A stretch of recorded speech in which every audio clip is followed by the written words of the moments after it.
الرجيم بسم الله الرحمن الرحيم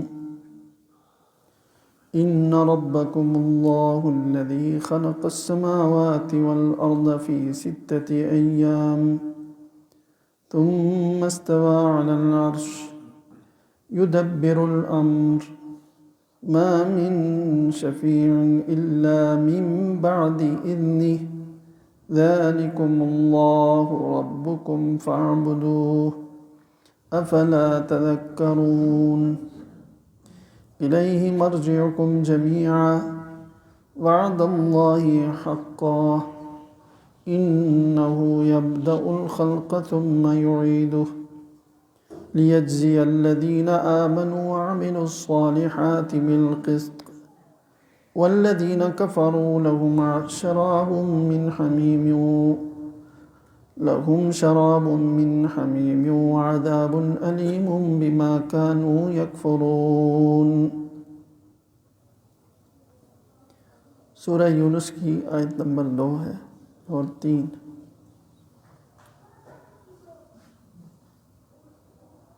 تمہارا رب، یہ حقیقت ہے کہ تمہارا رب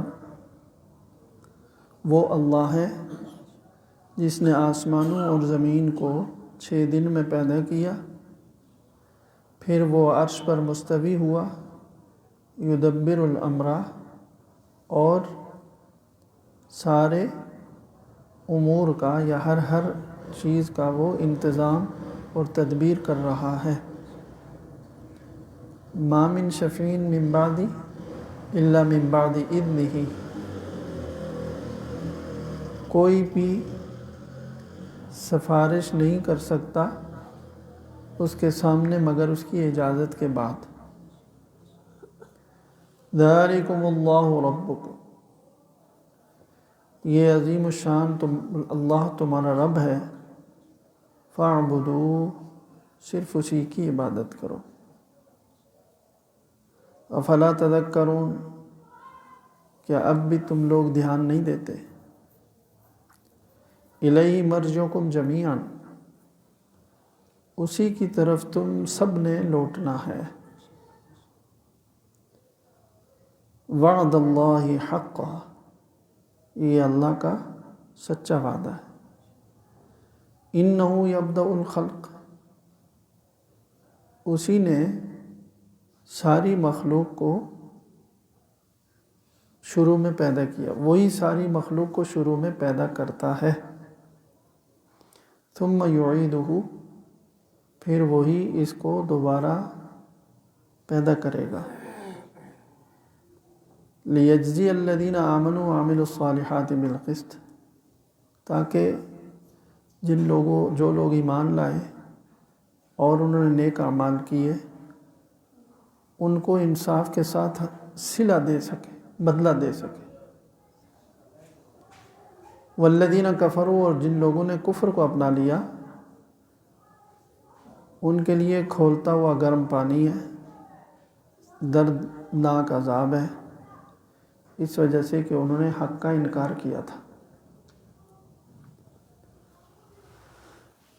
یہ اللہ تعالیٰ قرآن کریم میں مکی صورت ہے، اللہ تعالیٰ اس میں تعارف کرواتے ہیں انسانوں کو خود خدا تعالیٰ کے بارے میں، اللہ کی پہچان ہو جائے، اللہ کی صفات اور اللہ کے کام افعال بیان کر رہے ہیں۔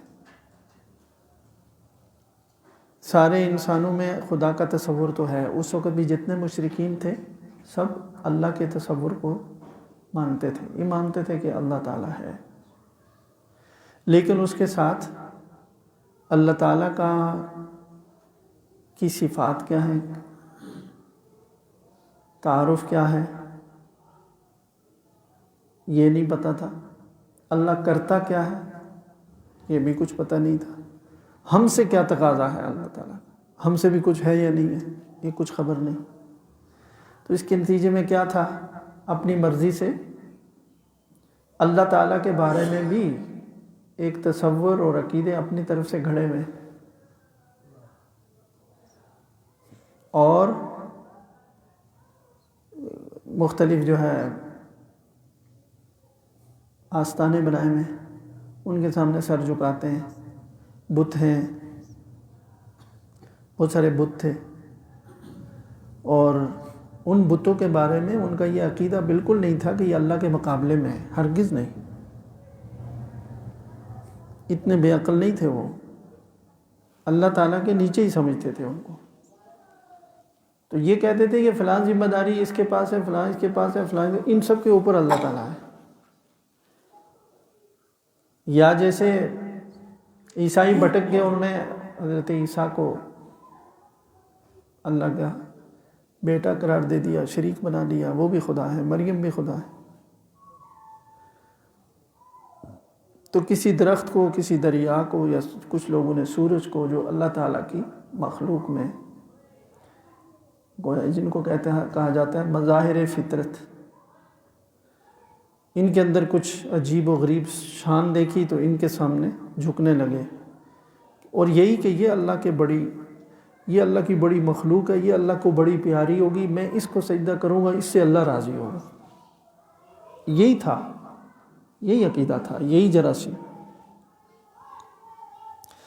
تو اللہ تعالیٰ نے سب سے پہلے انسانوں کو صحیح خدا تعالیٰ کے بارے میں کیا عقیدہ ہونا چاہیے وہ صاف کیا ہے۔ یہاں بھی کیا فرمایا؟ سب سے پہلے کو دیکھو، تمہارا رب وہ اللہ ہے، ایک تو رب کے لفظ سے تعبیر کی کہ اس بات کو تمہارے ذہن میں ہونا چاہیے کہ تمہاری جو پرورش ہے، تمہاری ضروریات کا جو انتظام ہے، یہ سب کچھ اللہ کی طرف سے ہے۔ رب وہ ہے پالنے والا، تو تمہارا رب وہ اللہ ہے، اس کی کم از کم پہلے اس کی عظمت تو جان لو، اس کی عظیم الشان، اس کی جو شان ہے وہ جانو۔ وہ ہے کہ اس نے سارے آسمانوں اور زمینوں کو 6 دن میں پیدا کیا تدریج کے ساتھ، اور پھر اس کے بعد یدبر الامر، کائنات کے اندر جاری جو کچھ بھی ہے اس سب کی تدبیر وہ کر رہا ہے۔ چھٹی کر کے نہیں بیٹھ گیا۔ ایک تو یہ دیکھیں گے، خود سوچیں گے کہ وہ ہستی کتنی عظیم الشان ہوگی، وہ ذات کتنی بڑی ہوگی جس نے سارے زمین آسمان بنا لیے، تو اس کے اندر ایک چھوٹا سا ایک انسان ہے، یعنی اللہ کی عظمت کا صحیح بات ہے کہ پورے طریقے سے جس کو کہتے ہیں نا ادراک کرنا، سمجھنا، وہ بھی اتنا آسان نہیں ہے اس چھوٹے سے انسان کے لیے۔ تو ایک چھوٹا سا ذرہ ہے،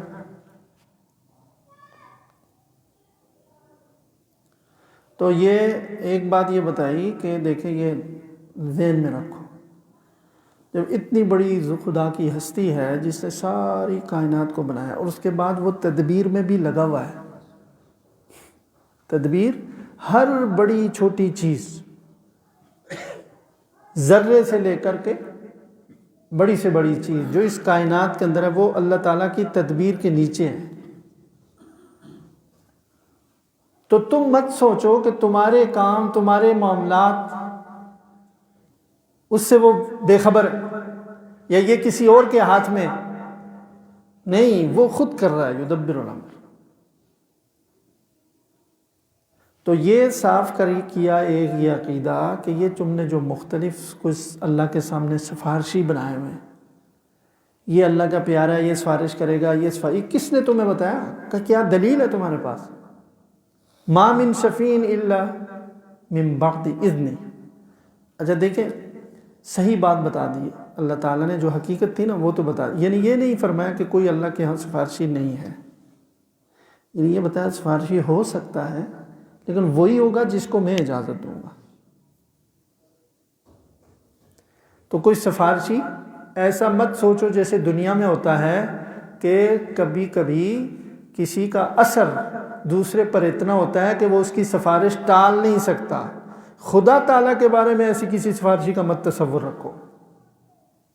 یہاں سفارش اس معنی میں ہو سکتی ہے کہ کسی کے بارے میں سفارش کرو، لیکن یہ اس طرح ہوگی کہ اللہ تعالیٰ خود اجازت دے دیں کہ ہاں تم کسی کی سفارش کرنے چاہو تو میں قبول کر لوں گا۔ یہ نہیں ہوگا کہ خود سے کھڑا ہو جائے کوئی کہ میرے خدا تعالیٰ، میرے اللہ، میرے رب، یہ میرے بڑے پیارے لوگ، ان کو کچھ نہ کہیں. ایسی کسی کی ضرورت نہیں ہے، نہ کسی نبی کی، نہ کسی ولی کی. تو یہ ان کا عقیدہ کیا تھا یہودیوں کا کہ ہم اللہ کی پیاری نسل ہیں، انبیاء کی اولاد ہیں، ہماری سفارش کر لیں گے. عیسائی کیا کہتے تھے؟ ہمارا تو قربانی دے دی نا، کفارہ بھی دے دیا ہے عیسیٰ نے، عیسیٰ اللہ کے بیٹے ہیں اور اللہ اپنے بیٹے کی بات کو کیسے رد کرے گا؟ ایسی من گھڑت عقیدے. اور مشرکین عرب کیا کہتے ہیں؟ یہ لات ہے، یہ عزا ہے، یہ فلائی، یہ اللہ کے ہاں سفارشی ہیں ہمارے، یہ اللہ کے پیارے ہیں. زرتشت نے اور مجوسیوں نے کیا کہا کہ دیکھو یہ آگ جو ہے نا، یہ اللہ کی ایسی پیاری مخلوق ہے کہ پاک صاف ہے، باقی ہر چیز ناپاک ہو جاتی ہے، آگ ناپاک نہیں ہوتی. یہ اللہ کی ساری مخلوق میں پیاری ہے، اس لیے ہم اس کی عبادت کرتے ہیں، اس سے اللہ خوش ہوں گے. کسی نے کہا کہ سورج عظیم اللہ تعالیٰ کا، اللہ کی علامت ہے. ٹھیک ہے، چاند ایک علامت ہے، بالکل ٹھیک ہے، لیکن اس علامت کے بعد کیا کہنا شروع کر دیا؟ ہم ان کی عبادت کریں گے، یہ مظاہر فطرت ہے، اللہ خوش ہو، بس اب اپنی طرف سے. تو یہ بتا دیا کہ ایسا کچھ بھی نہیں ہے. نہ تو کوئی یہ سفارشی اس طرح ہو سکتا ہے کہ کوئی موسیٰ علیہ السلام کو ماننے والے یا انبیاء کی اولاد ہیں، یا عیسیٰ علیہ السلام کو خدا کا بیٹا ماننے والے تو اللہ تعالیٰ متاثر ہو جائیں گے، ان کی سفارش رد نہیں کر سکیں گے. یہ تصور غلط ہے. سفارش کا ہے امکان، لیکن الا من بعد اذن، وہ تو جسے میں خود کہوں تو، ورنہ کوئی نہیں اٹھ سکتا. خود جناب محمد رسول اللہ صلی اللہ علیہ وسلم بھی اس طرح سے نہیں ہوگا کہ وہ سفارش کریں. قیامت کے دن بھی شفاعت کبریٰ جو ہے جس پر ہمارا ایمان ہے، تو وہ بھی ایسے نہیں ہوگی، وہ بھی ایک طویل سجدہ ہوگا. پہلے تو سارے انبیاء اور سارے انسان آ کر درخواست کریں گے. صحیح بخاری کی روایت ہے، کیا حساب کتاب شروع ہو تو رسول اللہ صلی اللہ علیہ وسلم طویل سجدہ کریں گے. اس سجدے میں اللہ کی حمد و ثنا، اور پھر اللہ تعالیٰ خود پوچھیں گے ارفع راسک، سر اٹھائیے، سل مانگیے تو میں دوں گا. اس طرح سفارش ہوگی. یہ نہیں کہ کوئی کھڑے ہو کر کے دیکھیں میری بات سن لیں، اب میری بات مان لیں جیسے دنیا میں تھے. یہ کسی کی ضرورت نہیں ہے اللہ تعالیٰ کے سامنے. اللہ کی مخلوق ہے ساری، اللہ تعالیٰ کے سامنے تو کسی کی یہ ضرورت نہیں ہے بالکل. تو یہ عقیدہ صاف کرو، اللہ کو پہچانو، پہلے اللہ کی پہچان پیدا کرو. تم نے اللہ کو کیا سمجھا ہوا ہے؟ تو یہ ایک تو یہ بتا کہ اللہ کی عظمت، اللہ کی بڑائی، اللہ کی قدرت اور اللہ کی طاقت اتنی ہے کہ یہ ساری زمین و آسمان اور کائنات کے ذرہ ذرہ اللہ تعالیٰ نے پیدا کیا اور ابھی بھی اس کی تدبیر کے اندر ہے، اسی کے انتظام میں. تم بھی اسی میں آتے ہو، تمہاری سوچیں بھی، تمہارے خیالات بھی، تمہارے کام بھی، جو کچھ کرنا چاہتے ہو سب اس کی کنٹرول میں ہے، اسی کی تدبیر میں. چھوڑ کر چھٹی کر کے نہیں بیٹھ گیا. اور آگے جب یہ بات ہے تو فرمایا ذالکم اللہ ربکم، یہ عظیم الشان اللہ تمہارا رب ہے. فاعبدوا، صرف اسی کی عبادت کرو. اس کا نتیجہ یہ ہے کہ جب اتنا عظیم الشان اللہ تمہارا رب ہے تو پھر تم کسی اور کی عبادت کیوں کرتے ہو؟ یعنی کسی اور سے یہ توقع رکھنا کہ ہم اس کے آستانے پر جھکیں، وہ کچھ دعا کر لے، وہ اللہ سے سفارش کر لے. کیوں براہ راست اللہ سے کیوں نہیں مانگتے ہو؟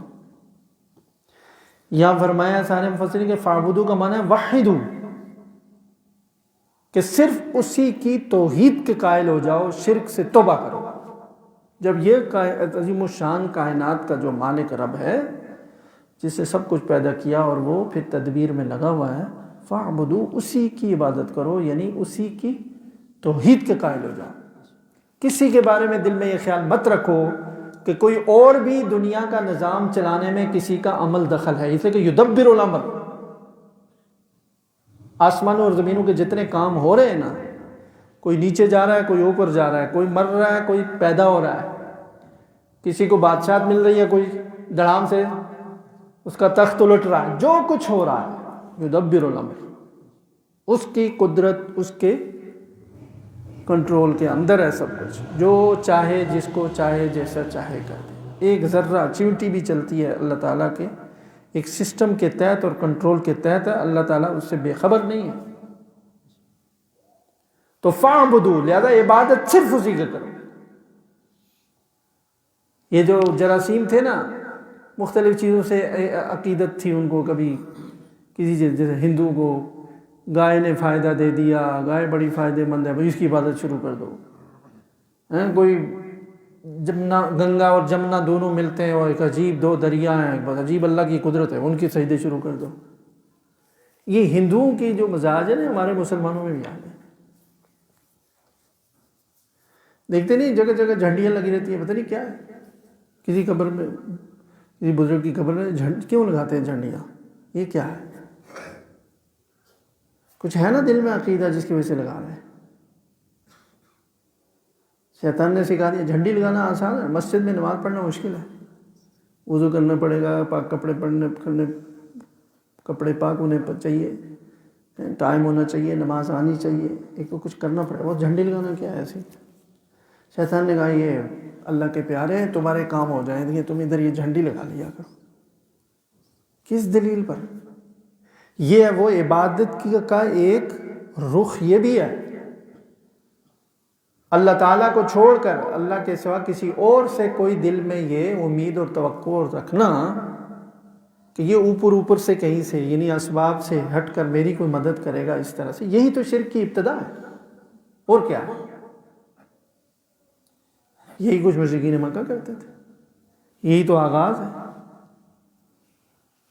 تو یہ دیکھیں، یہ بہت ہی ڈرنے کی چیز ہے اور احتیاط کی چیز ہے۔ ایمان کوئی مذاق ہے جس کے سامنے چاہو سر جھکا دو؟ یعنی ان اللہ لا یغفر ان یشرک بہ ویغفر ما دون ذلک لمن یشاء، شرک خدا تعالیٰ کبھی معاف نہیں کرے گا، باقی جو چاہے معاف کر دے۔ ایک ہی مطالبہ تو اللہ کا ہے، اور کیا ہے؟ اور ہم کیا دے رہے ہیں اللہ کو؟ سب کچھ اللہ کا کھا رہے ہیں۔ یہ ہے کہ میرے سوا کسی کو اپنا معبود الہ مت مانو، بس۔ تو اس میں جتنا کوئی آدمی یوں سمجھے کہ وہ سخت ہو، کوئی نقصان نہیں، کہ میں کسی سے کوئی توقع نہیں رکھتا ہوں، جن سے ہو سکتا ہے ان سے بھی توقع دو، اور اچھی بات ہے۔ جتنا گڑ ڈالو اتنا میٹھا، توحید جتنی کڑوی ہو اتنی اچھی، کوئی نقصان نہیں ہے اس میں، کوئی نقصان نہیں ہے۔ لیکن یہ امیدیں رکھنا شروع کر دینا کہ فلاں بھی کوئی کر سکتا ہے، فلاں بھی کوئی کر سکتا ہے، فلاں بھی کوئی کر سکتا ہے، اب نبی کریم صلی اللہ علیہ وسلم کی ہم امت میں سے ہیں، اور بس اب کیا ہے، نعت پڑھ لی ہم نے، سب کچھ، قبر میں بھی وہ کام آ گئے، حشر میں بھی کام آ گئے، گویا کہ خدا تعالیٰ بھی ان سے ڈرتا ہے، الیاذ باللہ۔ یعنی کہ دین کو جو رسول اللہ صلی اللہ علیہ وسلم، یہ اللہ کے رسول نبی کریم صلی اللہ علیہ وسلم پر نازل ہوئی ہے کتاب، اور آپ نے جو دین اسلام سکھایا وہ بتا رہا ہوں۔ آپ نے اسی چیز سے انسانوں کو نکالا ہے، کوئی کچھ نہیں کر سکتا۔ یہ عقیدہ رکھو، پھر اللہ کے رسول صلی اللہ علیہ وسلم بھی مدد کے لیے آئیں گے، سب کچھ ہوگا۔ عقیدہ یہ رکھو کہ خدا کے سوا کوئی کچھ نہیں کر سکتا۔ یہ نفع نقصان کا جو عقیدہ ہے صرف اللہ تعالیٰ سے، یہی عبادت کی بنیاد ہے۔ دعا یہی ہے نا، دعا ہی تو عبادت ہے، اور کیا؟ سجدہ کیوں کرتے ہیں، رکوع کیوں کرتے ہیں؟ تعظیم کے لیے، بڑائی کے لیے، تاکہ ہم اپنی حاجتیں، اس سے وہ رب راضی ہوگا اور اپنی حاجتیں دنیا کی اور آخرت کی مانگیں گے، دنیا اور آخرت کی مصیبتوں سے، پریشانیوں سے بچیں گے۔ یہی عبادت ہے نا، اور کیا ہے؟ تو یہی جذبہ اور یہی نیت اور یہی عقیدہ اور یہ سوچ کسی اللہ کے ساتھ مقابلے میں کسی اور سے رکھ دی، یہی تو شرک ہے۔ یہ اسی لیے اس کو صاف فرمایا، ایک تو اللہ کی قدرت کو پہچانے، عظمت کو اور ذات کو، اور اللہ کے کام، افعال، یدبر الامر، وہ خود تدبیر کر رہا ہے، کوئی درمیان میں واسطہ نہیں ہے۔ کہ مثال دی جائے کہ جی بادشاہ کے پاس جانا ہے تو کتنے دروازوں سے گزرنا پڑے گا، کتنے آفس سے گزرنا پڑے گا، چپڑاسی ہے، محرر ہے، فلاں ہے، فلاں ہے، فلاں، پھر بادشاہ کے دربار میں پہنچتے ہیں۔ یہ مثالیں دی جاتی ہیں، یہ سب جہالت کی بات ہے، شیطان نے پٹی پڑھائی ہے۔ بادشاہ تو ایک انسان ہے، محتاج ہے، اس کو کیا پتا اس سے ملنے کے لیے آنے والا ہے کون، ضرورت مند ہے یا کوئی دشمن ہے، اس کو تو یہ بھی نہیں پتا۔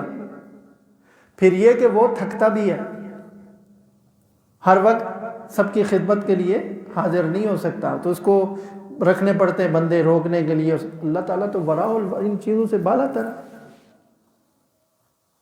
اللہ تعالیٰ کو کیا ضرورت ہے دربان رکھنے کی کہ پہلے، اور یہ کہا کس نے؟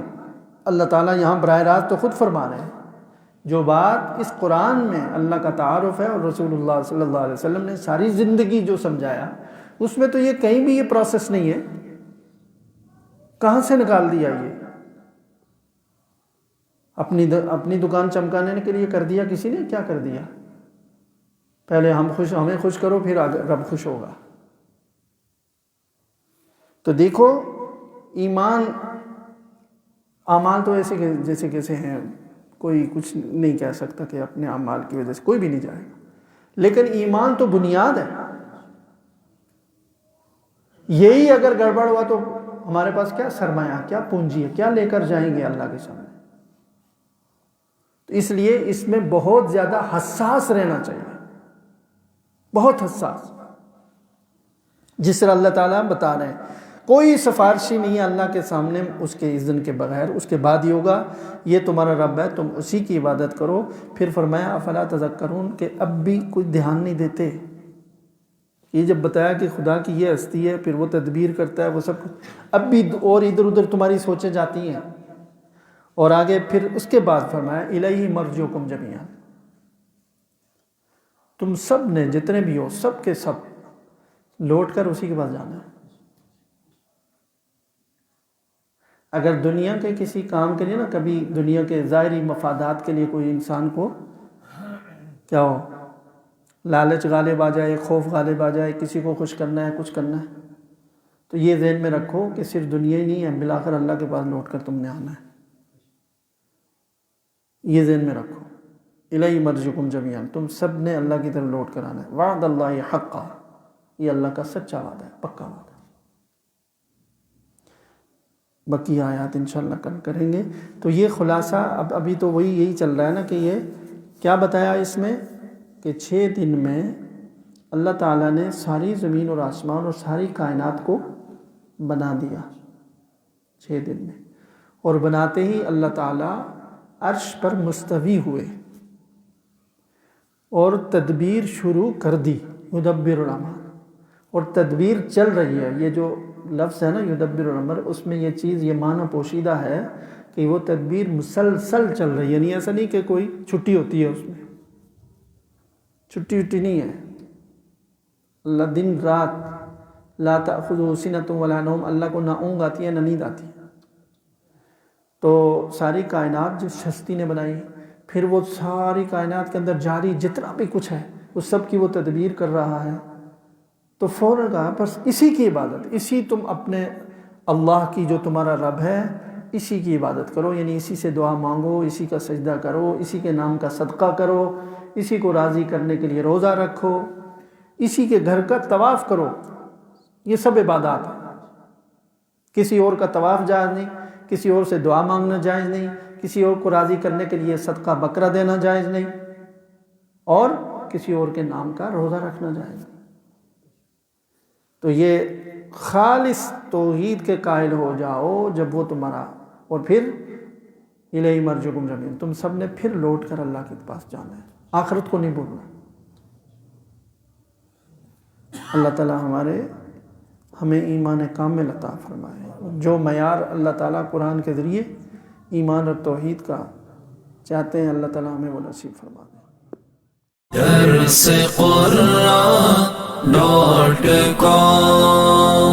www.darsequran.com